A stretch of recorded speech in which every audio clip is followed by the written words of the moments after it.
everything has changed now, COVID. The way we're working from home, and it's completely different. So how we're working has changed completely. We used to be working inside a neat little office and a neat little firewall, and things have now changed dramatically.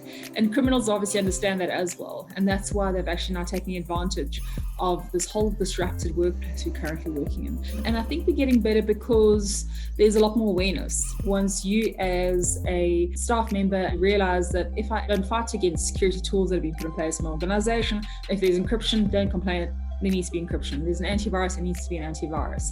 I don't try and uninstall it. I don't try and fight against it. These security tools are worthwhile. I also think our security products have become better. I think the tools we're using currently are a lot better than they used to be. It depends on the criminal, it depends on the cyber attack, depends on who's attacking you as well. If it's a script kiddie, if it's kids playing around, messing around, trying to get into your environment. There are very sophisticated networks out there, but then there's also the less sophisticated guys who are just trying to get information. It's so easy to get information. They could be trying to just get your company data. So it might be a competitor wanting to get your client list, your crown jewels.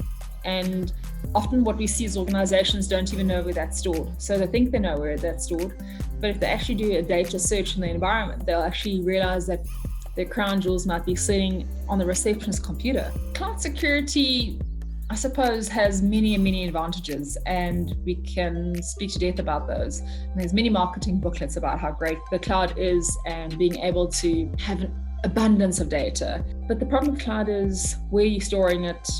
Do you understand what data is going where? Do you understand what your HR department is using? But make your users, empower them.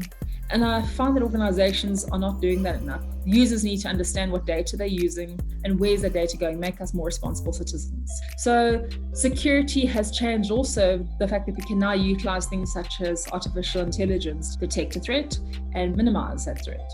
And that's real world. I mean, we're seeing artificial intelligence being brought into quite a few of the tools that we are currently using at Dell. And I think that's kind of changed the game a lot. If I speak to girls and explain to them just how exciting and interesting security is, you have to be quite creative to be able to catch criminals sometimes. And it definitely is still in its infancy. Security, even in our country, is still developing. But basically, it's like putting a puzzle together. It is fascinating.